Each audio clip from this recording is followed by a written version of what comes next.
Así como estamos sentados, vamos a orar, hermanos, porque debemos agradecer y glorificar a Dios por su fidelidad. Padre celestial, amado Dios, qué hermoso, Señor, es cantar alabanzas a tu gloria, Padre. Y qué hermoso, Señor, es cantar de tu fidelidad, porque eres bueno, porque eres misericordioso, por siempre eres fiel, a pesar de que nosotros somos infieles. Porque lo somos, porque todavía hay restos de inmundicia en nuestro corazón, todavía hay pecado en nuestra carne, todavía debemos confesar una y otra vez que hemos pecado. Pero tú, Señor, sigues siendo fiel, y tú, Señor, nos amas y nos bendices y nos guardas y no permites que nuestra vida se pierda, sino que nos guardas sin caída hasta el día final. Eres fiel, oh gran Dios, y te alabamos y te glorificamos. Y Padre bendito, que este día, el estudio de tu palabra, Señor, sea de mucho provecho, de mucha edificación para nuestras vidas. En el nombre de Cristo Jesús te lo pedimos. Amén. Bien, amados hermanos, este es un día hermoso, amén. Es un día hermoso en la vida de la Iglesia Bautista Comunión Tegucigalpa, pero también en la vida de la Iglesia Bautista Bíblica Bautista Comunión Santa Rosa de Copán, ¿verdad? También es un día hermoso para ellos. ¿Por qué, hermanos? Porque hoy estamos siendo partícipes de la ordenación pastoral de un hombre que llegó como un niño a esta iglesia. Realmente creo que solo le faltó nacer aquí, ¿verdad? Él llegó como un niño, ¿verdad? Y los mayorcitos, y yo me incluyo entre esos mayorcitos, lo recordamos a él como un niño despierto, inquieto y brillante. Y ante nuestros ojos este niñito, ¿verdad?, se convirtió en un jovencito. Y en muchos aspectos de su vida, un jovencito parecido a todos los demás, ¿verdad? Juguetón y todo lo demás. Pero en varios aspectos de su vida muy diferente a la mayoría. Porque recordamos que este jovencito siempre andaba en cosas de adulto. Siempre andaba en cosas de adultos, hermanos. Yo recuerdo que era el más jovencito de los cultos de los miércoles, los cultos de oración. Él nos bajaba el promedio, ¿verdad? El promedio de edad de todos los que estábamos ahí era altísimo, ¿verdad? Pero como Kevin llegaba, entonces él nos bajaba el promedio de edad. Lo recuerdo en las clases de la Academia de Siervos, en reuniones de caballeros, en retiros de caballeros, en jornadas de evangelismo, en viajes misioneros, etcétera, hermanos. Kevin siempre estaba ahí, al lado de su padre generalmente. Y ahora, delante de todos nosotros, el jovencito es todo un hombre, ¿verdad? Todo un hombre barbudo, felizmente casado y con una hermosa bebé y al frente de una misión de nuestra iglesia. Y nuestra confianza, hermanos, es que Dios sigue haciendo la obra en Kevin. Amén. Dios sigue moldeándole a la imagen de Jesucristo. Dios lo sigue guiando. Cuando estemos en la celebración de la Cena del Señor vamos a cantar un himno. Es antiguo ese himno, se llama Me guía Él. Pero para mí es súper especial que cantemos ese himno. Aunque no lo sepamos, hoy va a ser como un primer ensayo. Pero yo sé que eso es una convicción en el corazón de Kevin, que Dios lo ha guiado y lo está guiando hasta este momento. Ese himno se cantó en mi boda, porque yo dije, Dios me está guiando hasta este momento. Es un himno muy especial para mi vida. Así que hoy dos congregaciones, Comunión Tegucigalpa, Comunión Santa Rosa de Copán, vamos a confirmar que Kevin Urquía ha sido llamado al ministerio pastoral del Señor. Eso es lo que vamos a estar confirmando. Por eso, hermanos, esta mañana queremos recapitular, porque yo sé que ya lo hemos estudiado, algunos principios bíblicos relativos al ministerio pastoral. Vamos entonces a nuestras Biblias, todos juntos en 1 Timoteo capítulo 3, versículo 1 al 7. Primera Timoteo capítulo 3 del 1 al 7. Y por favor, lea conmigo. Dice la palabra del Señor, palabra fiel. Si alguno anhela obispado, buena obra desea. Pero es necesario que el obispo sea irreprensible, marido de una sola mujer, sobrio, prudente, decoroso, hospedador, apto para enseñar, no dado al vino, no pendenciero, no codicioso de ganancias deshonestas, sino amable, apacible, no avaro, que gobierne bien su casa, que tenga a sus hijos en sujeción con toda honestidad. Pues el que no sabe gobernar su propia casa, ¿cómo cuidará de la iglesia de Dios? Que no sea un neófito, no sea que envaneciéndose caiga en la condenación del diablo. También es necesario que el obispo tenga buen testimonio de los de afuera, para que no caiga en descrédito y en lazo del diablo. Quiero que comencemos observando que ahí, a la mitad del versículo 1, aparece la palabra obispo, obispado. Así que este pasaje, hermanos, desde el versículo 1 hasta el versículo 7, 1 Timoteo 3, del 1 al 7, está refiriéndose a uno o a alguno que anhela el obispado. Dicho de otra forma, a alguno que anhela el cargo de obispo. Dicho de una forma más sencilla, a alguno que anhela ser obispo. Obispo, hermanos, viene de una palabra griega, la palabra griega es episcopos, que se compone de epi, esa es una palabrita chiquita, epi, que significa sobre, y escopeo, que significa mirar o ver. Así que episcopeo significa mirar sobre, mirar por encima de algo. A manera de comparación, hermanos, en español tenemos la palabra microscopio, ¿verdad? Micro, pequeño, escopio, escopeo, ver o mirar algo pequeño. Microscopio significa algo que mira o que ve lo muy pequeño. Pues en la cultura griega, hermanos, un episcopo, o sea, un obispo, era un veedor, un sobreveedor, un supervisor, un guardián, un inspector, alguien que generalmente cuidaba algo valioso. Por ejemplo, el que inspeccionaba un barco, el que supervisaba una construcción, el que cuidaba de un negocio. En Atenas se le llamaba episcopos a los oficiales del Estado, es decir, a los que supervisaban los negocios del Estado. A nivel de iglesia, nosotros los evangélicos no usamos mucho esas palabras, nos suenan raras, ¿verdad? Obispo, obispado, cargo de obispo. Generalmente pensamos que esas palabras son de la iglesia católica romana, pero no, hermanos, simplemente son palabras bíblicas. Obispo, cargo de obispo, obispado. Si quisiéramos, bien pudiéramos utilizar esas palabras en nuestra iglesia. Es interesante, hermanos, que Jesús mismo es llamado pastor y obispo en un mismo versículo. Vamos a 1 de Pedro capítulo 2, versículo 24 y 25. 1 de Pedro 2, 24 y 25. Lo pueden ver aquí adelante también, hermanos. Está hablando de Jesucristo y dice, quien llevó Él mismo nuestros pecados en su cuerpo sobre el madero. En la cruz Él llevó nuestros pecados, para que nosotros, estando muertos a los pecados, o sea, muriendo nuestro viejo hombre, vivamos a la justicia. Ahora vivimos para la santidad, y por cuya herida fuisteis sanados. No somos salvos por nuestro propio mérito, sino por el de Cristo. Porque vosotros, versículo 25, erais como ovejas descarriadas, ovejas sin pastor, ovejas sin rumbo, ovejas camino a la perdición. Pero ahora habéis vuelto al pastor y obispo de vuestras almas. Jesucristo es el pastor y obispo de nuestras almas por el sacrificio que Él hizo por cada uno de nosotros. Él es quien nos guía. Él es quien nos alimenta, Él es quien nos consuela, Él es nuestro pastor y será nuestro pastor eternamente.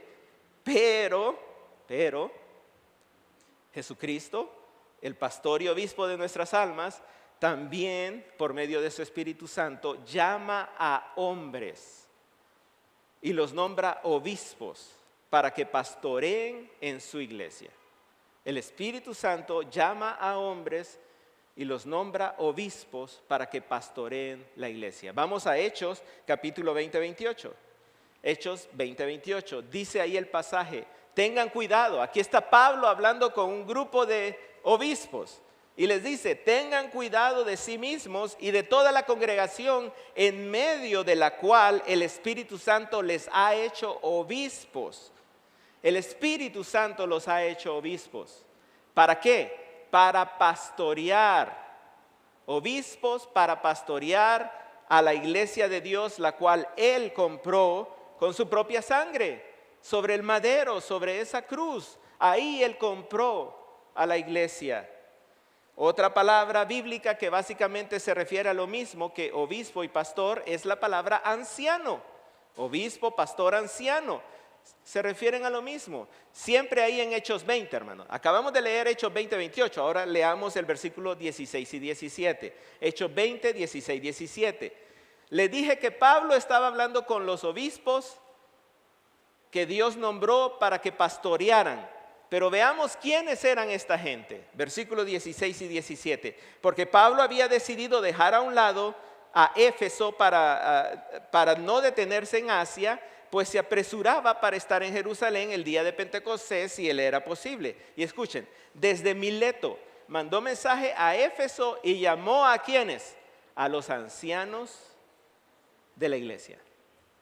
A los ancianos de la iglesia. Así que siguiendo el hilo del pasaje, hermanos, Hechos 20, concluimos que Pablo llamó a los ancianos de la iglesia que el Espíritu Santo había hecho obispos para pastorear la iglesia.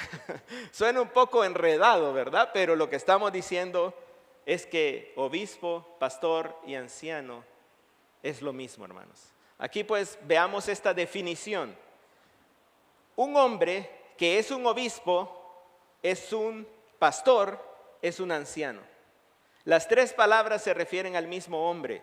Este hombre, y aquí viene algo importante, este hombre es el que cuida, dirige, supervisa, inspecciona, gobierna, guía, alimenta con la palabra de Dios y sirve de ejemplo a la iglesia de Jesucristo, habiendo sido llamado por el Espíritu Santo. El llamado al ministerio pastoral, hermanos. De eso estamos hablando. El llamado al ministerio pastoral es el llamado que Dios hace a un hombre para que haga todo lo que acabamos de leer. Para que cuide, para que dirija, para que supervise, para que inspeccione, para que gobierne, para que alimente, para que apaciente, para que supervisa, para que sirva de ejemplo a la iglesia. Ese es el llamado al ministerio pastoral. Pero ¿qué más nos dice 1 Timoteo 3 del 1 al 7 en cuanto al llamado al ministerio pastoral? ¿Qué más nos dice este pasaje? ¿Qué características o principios del ministerio pastoral nos enseña 1 Timoteo 3 del 1 al 7? Bien, vamos a comenzar con lo siguiente, hermanos. Este pasaje nos enseña que el llamado al ministerio pastoral es verdadero y valioso. Es algo verdadero, es algo real y es valioso. Miren que al inicio del versículo 1 dice palabra fiel. ¿Lo ven? Al inicio del versículo, está subrayado ahí. Palabra fiel. Palabra fiel, hermanos, significa una palabra verdadera, una palabra digna de confianza. Más allá de eso, designa algo que es una constante, algo incambiable, algo inmutable. Se puede decir que palabra fiel está hablando de algo axiomático. Una axioma es una proposición tan clara, tan evidente, que debe ser aceptada sin demostración, sin pruebas. Lo que Dios está diciendo, hermanos, hablando del ministerio pastoral, es que es algo tan claro y tan evidente que debe ser creído por todos. Pero la palabra fiel no solo está hablando de algo que es verdadero, sino que también, hermanos, está hablando de algo que es sumamente importante, valioso. Palabra fiel, hermanos, es una frase que solo aparece en las cartas pastorales Solo aparece ahí en las cartas pastorales y generalmente se utiliza para resumir doctrinas claves, doctrinas cardinales de la iglesia. Palabra fiel se utiliza para hablar de salvación, para hablar de santificación. Y aquí, hermanos, para hablar del ministerio pastoral, del ministerio pastoral. Así que estamos viendo que el llamado al ministerio pastoral es algo verdadero y es algo valioso. Cuando Pablo escribe palabra fiel, lo que estaba indicando es esto, hermanos. Así debemos entenderlo. Hermanos, esto que voy a decirles es una importante y gran verdad que debe ser conocida, creída y aplicada en la iglesia. Esta verdad debe ser conocida, creída y aplicada en la iglesia. ¿Qué verdad? ¿Qué verdad? Bueno, sigamos leyendo el versículo 1. Si alguno anhela obispado, buena obra desea. Uniendo entonces el pensamiento, esta es una importante, verdadera, valiosa verdad. Que hombres aspiren y deseen ser pastores es bueno y valioso para la iglesia. Es bueno y valioso para la iglesia que varones anhelen ser pastores. Hermanos, el llamado al ministerio pastoral es una realidad y es algo de suprema importancia, valioso para la iglesia. En segundo lugar, el llamado al ministerio pastoral es un llamado que Dios hace a varones. Es un llamado que Dios hace a varones. Vean ahí otra vez el versículo 1, 1 Timoteo 3:1. Palabra fiel, si alguno anhela obispado, buena obra desea. Ven ahí subrayado la palabra alguno, la palabra alguno. En el texto griego, hermanos, es un pronombre masculino. Es masculino, no es femenino, no es neutro, es masculino. Significa que está refiriéndose específicamente a varones. Y aparte de eso, si leemos del versículo 2 en adelante, cuando habla de irreprensible, marido de una sola mujer, sobrio, prudente, decoroso, etcétera, etcétera. Todos esos, hermanos, son adjetivos masculinos. Todos estos requisitos aplican a varones, hermanos. Entonces, el texto no da a opción de que se esté refiriendo a una mujer. Y sabemos, hermanos, que el Señor nunca se contradice. Él nunca se contradice. Estamos viendo 1 Timoteo 3:1. Retroceda unos pocos versículos a 1 Timoteo 2:12.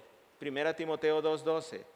La palabra dice: no permito a la mujer enseñar ni ejercer dominio sobre el hombre. Otra forma de decir esto en la traducción en el lenguaje actual es la siguiente: no permito que las mujeres enseñen en las reuniones de la iglesia, ni que les den órdenes a los hombres. ¿Pueden las mujeres enseñar y predicar? Sí, en las reuniones de damas, en las reuniones de niños, en los evangelismos. En la iglesia, eso es lo que no permite. El llamado al ministerio pastoral es un llamado de Dios a varones que Él escoge por medio del Espíritu Santo, hermanos. Y hermanos, esto no tiene nada que ver con el valor y la dignidad de la mujer, porque el valor y la dignidad de la mujer es igual que el valor y la dignidad del varón.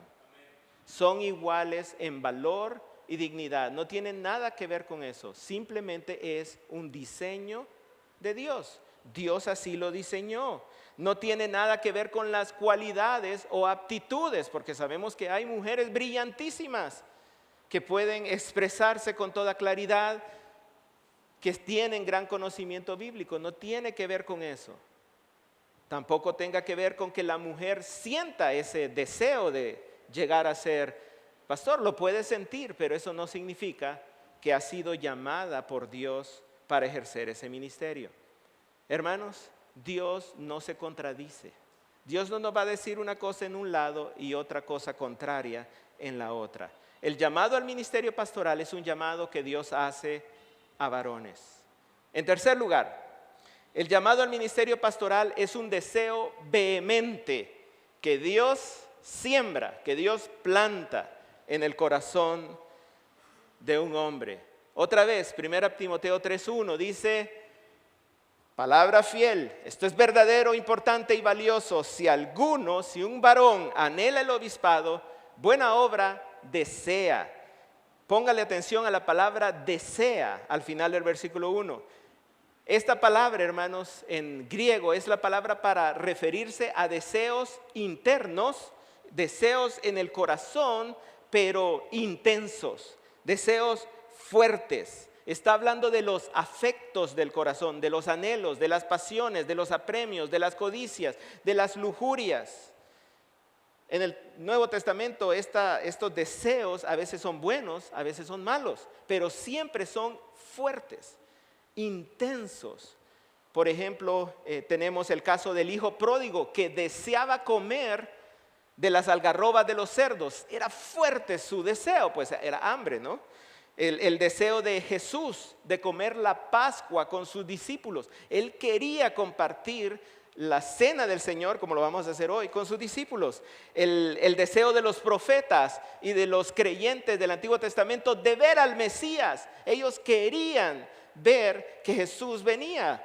Era un deseo fuerte. El deseo de Pablo de estar con Cristo en Filipenses 1, ¿verdad? Es un deseo y todos deberíamos desear lo mismo, estar con el Señor.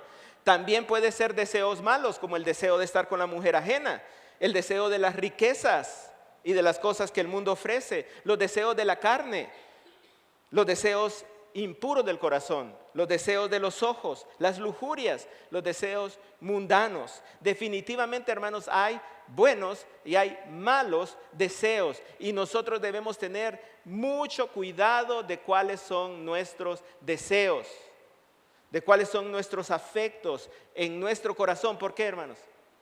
Porque nuestros deseos, hermanos, revelan lo que verdaderamente amamos y lo que verdaderamente somos. Hermano, hermana, dígame usted qué es lo que más desea en el mundo y yo le puedo decir qué clase de persona es usted. Aún como creyentes que hemos sido salvos por el sacrificio de la sangre de Cristo, debemos tener cuidado de los deseos del corazón. Nuestro deseo debe ser la gloria de Dios. Ese es el deseo más fuerte que deberíamos tener. Pero aquí entonces, hermanos, cuando está hablando del ministerio pastoral en 1 Timoteo 3:1, Pablo está hablando de un deseo bueno. Es bueno, hermanos, varones que me están escuchando, es bueno que tengan el deseo de servir al Señor en el ministerio pastoral. Este es un deseo que Dios siembra en el corazón de un hombre. Este deseo es tan fuerte o llega a ser tan fuerte que este varón ya no se imagina a sí mismo siendo cualquier otra cosa, pudiendo ser la estrella de un equipo de fútbol, pudiendo ser un ingeniero mecánico, ¿verdad, Kevin? Pudiendo ser un banquero, pudiendo ser un político. Ni siquiera se le ocurre pensar en eso. ¿Por qué? Porque el deseo intenso, el deseo vehemente en su corazón es el ministerio pastoral. La palabra vehemente significa con un poder impetuoso. Es un deseo que arrastra a la persona. Cuando Dios llama a un varón al ministerio pastoral, el llamado se manifiesta por un deseo vehemente en su corazón. Recuerdo una conversación que tuve con Kevin, no me acuerdo si fue en el 2017 o 2018, y yo le preguntaba, ¿qué es lo que querés? Y él me decía, yo quiero ser un pastor, plantador de iglesias en el occidente del país, porque conozco la situación de las iglesias ahí, tengo familia ahí, yo quiero pastorear, sembrar iglesias en esa zona. Y aquí está él. Ese deseo lo ha traído hasta aquí. Ahora, hermanos, puede haber un deseo engañoso en mi corazón, sí, ¿verdad? ¿Por qué deseo pastor? ¿Por qué deseo ser pastor? Bueno, porque mi familia siempre lo ha querido, entonces le quiero dar gusto a la familia. Ese no es llamado de Dios. Porque me gusta ser escuchado, me gusta que la gente ponga atención, me gusta estar al frente hablando en público. Ese no es llamado al ministerio pastoral. Porque los pastores son respetados y la gente los quiere. Es mentira, en primer lugar. No. Y no, ese no es el llamado al ministerio pastoral, porque los pastores trabajan poco y ganan mucho. Otra gran mentira. Ese no es el llamado al ministerio pastoral. El llamado al ministerio pastoral es cuando tengo un fuerte amor y pasión por la predicación del evangelio, para que almas se salven y para que la iglesia sea edificada. Porque tengo un fuerte amor y pasión por la gloria de Dios y para dedicar la vida al servicio de la iglesia. Ese es llamado de Dios. Es llamado de Dios cuando un hombre puede decir lo mismo que el apóstol Pablo en 1 Corintios 9:23. Cuando este hombre puede decir esto: todo lo hago por amor del evangelio, para ser hecho partícipe de él. Ese puede ser un llamado al ministerio pastoral. Cuando todo lo hago por la causa del evangelio, por la gloria de Dios. En cuarto lugar, hermanos, el llamado al ministerio pastoral es el llamado a una ardua, difícil, extenuante labor, pero preciosa labor. Preciosa labor.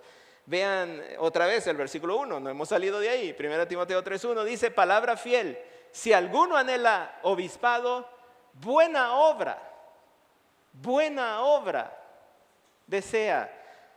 Esa expresión buena obra, ahí la palabra obra implica trabajo, hermanos. Es trabajo, implica actividad, tareas, labores, misión. En griego es bien interesante porque tiene que ver con la palabra energía.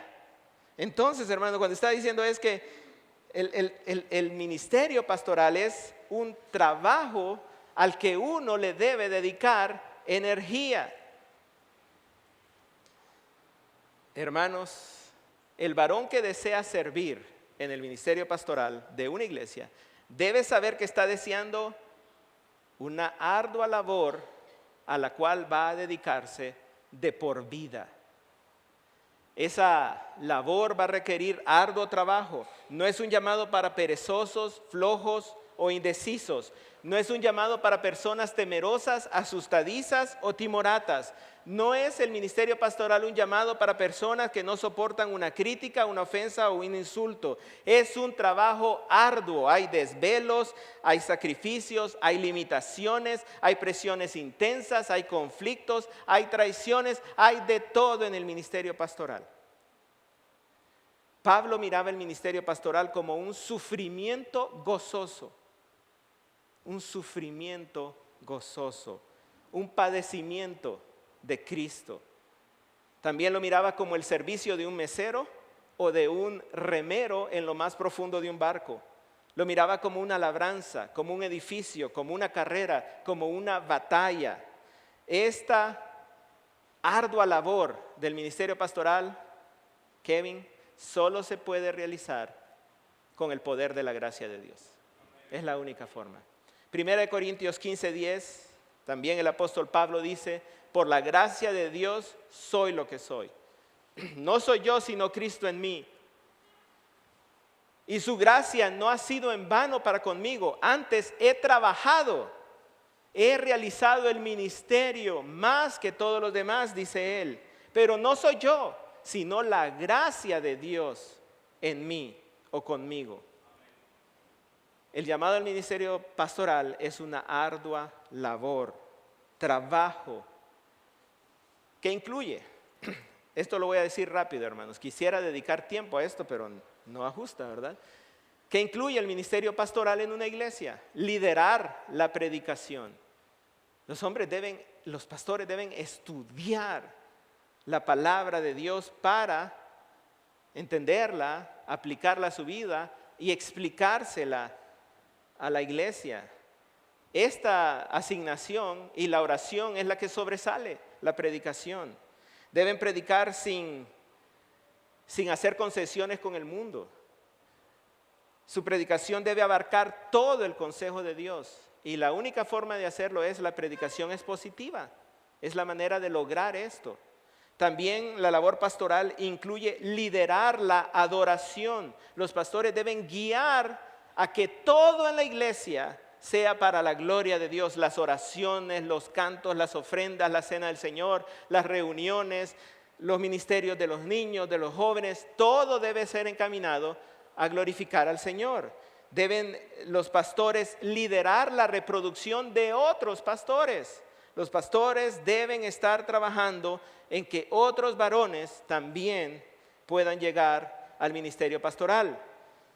Pero deben hacerlo sin dejarse guiar por favoritismos, sin apariencias, sin méritos humanos, nada de eso, sino siguiendo los principios bíblicos. También los pastores deben liderar la expansión del evangelio, que la iglesia evangelice, que la iglesia alcance al mundo, que la iglesia tenga misiones, que la iglesia esté enviando hombres, familias a predicar a otros lugares.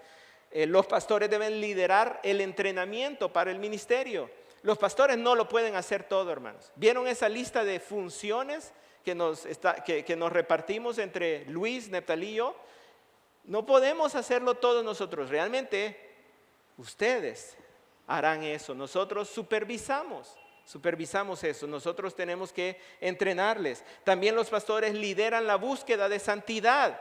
Debemos corregir, debemos reprender, debemos amonestar para que las personas maduren, para que las personas crezcan en santidad. Debemos supervisar todos los ministerios de la iglesia. Debemos saber, estar enterados de qué está haciendo cada ministerio. Supervisar a los líderes. Velar por la administración correcta de las ofrendas. Los asuntos de membresía.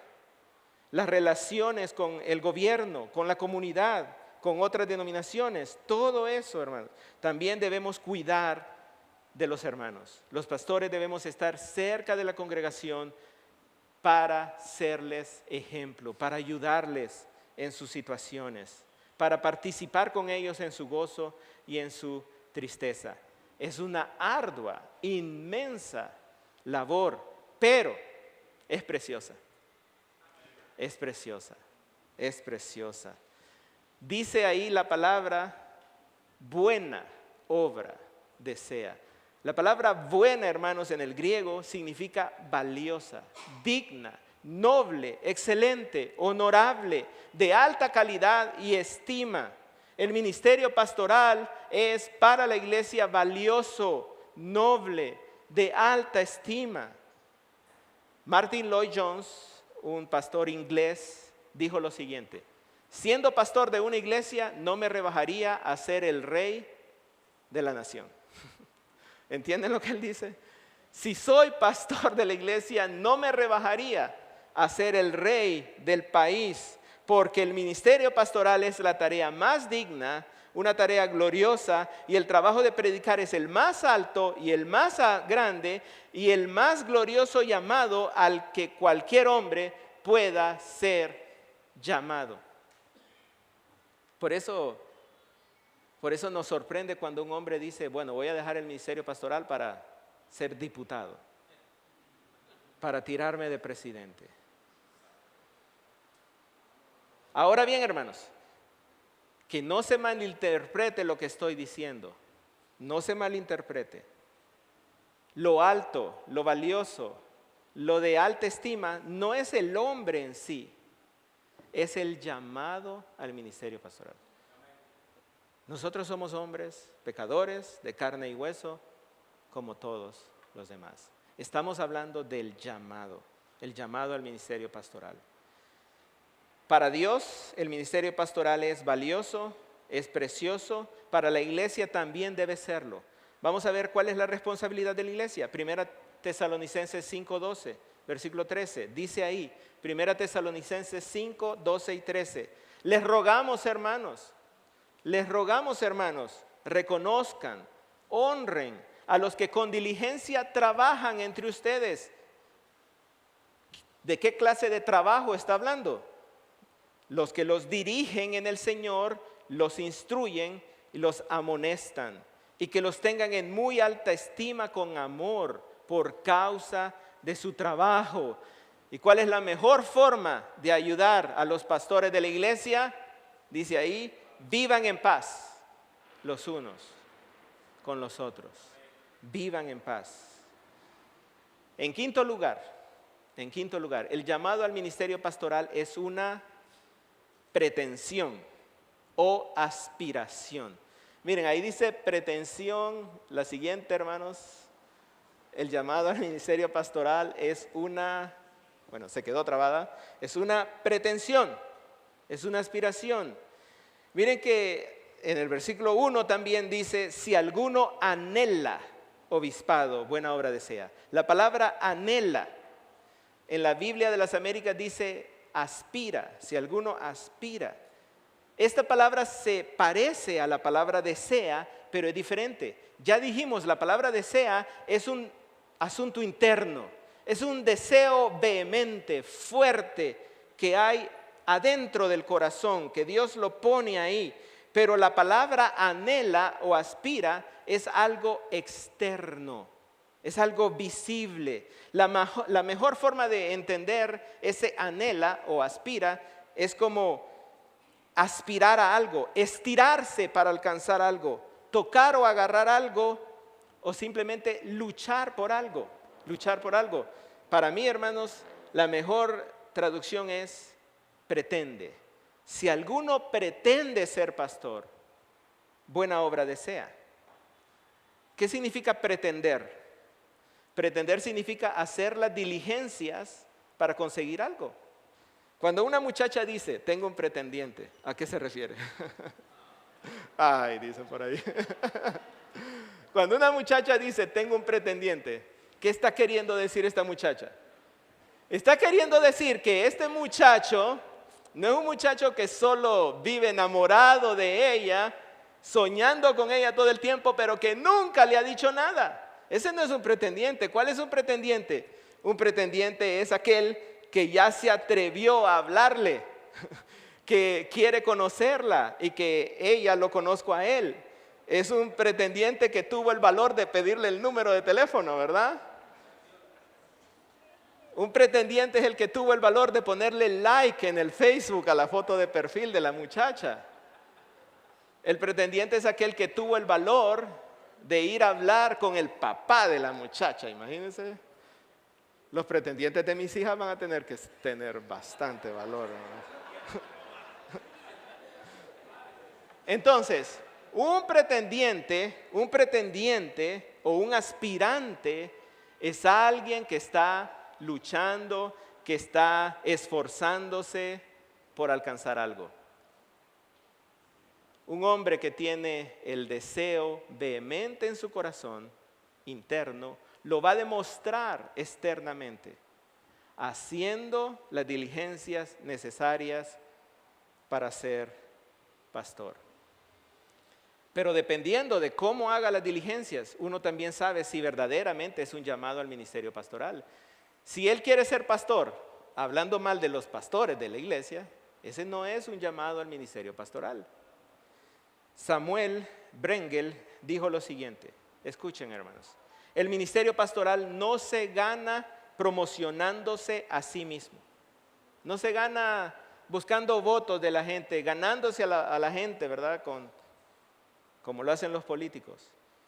Sino con muchas oraciones y lágrimas.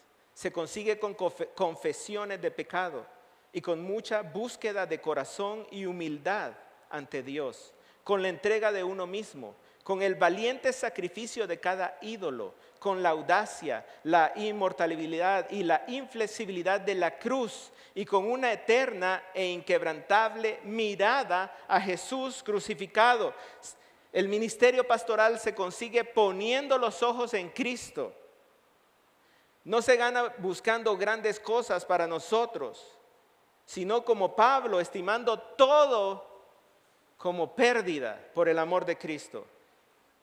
Es un gran precio, pero debe ser pagado sin vacilar por todo aquel que quiera pastorear la iglesia. ¿Cuáles son las diligencias de un hombre que pretende ser pastor? Leer más la Biblia, orar más, servir en los ministerios más humildes de la iglesia, evangelizar, predicar dentro y fuera de la iglesia, leer literatura cristiana, matricularse en la Academia de Siervos, en el Instituto Bíblico, en CEPE, confesar tentaciones y luchas con la ayuda de otro pastor, cambiar las cosas de niño, madurar, acelerar la boda, ¿verdad? Apurar una boda en medio de una pandemia. Abandonar su casa y su papá, su comodidad, en medio de la pandemia, porque el hermano Julio lo está metiendo presión para que se vaya a Santa Rosa de Copán y haga la obra allá. Esas son las diligencias de un hombre llamado al ministerio pastoral. Esas son las diligencias de Kevin. En sexto lugar, el llamado al ministerio pastoral es un llamado que Dios hace al hombre correcto. Primero dijimos que es el llamado al ministerio pastoral es un llamado que Dios hace a varones. Pero aquí estamos diciendo que no es a todos los varones, sino que es al varón correcto. Al varón correcto. Miren lo que dice otra vez, 1 Timoteo 3, 1 al 7. Palabra fiel. Esto es importante y valioso. Si algún varón anhela, pretende ser pastor, es algo valioso, es algo bueno, es un deseo bueno que Dios ha plantado en el corazón de este hombre.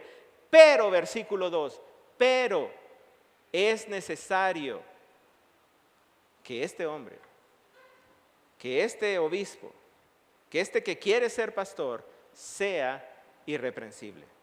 Que sea irreprensible. En otras palabras, hermanos, solo con el deseo no es suficiente.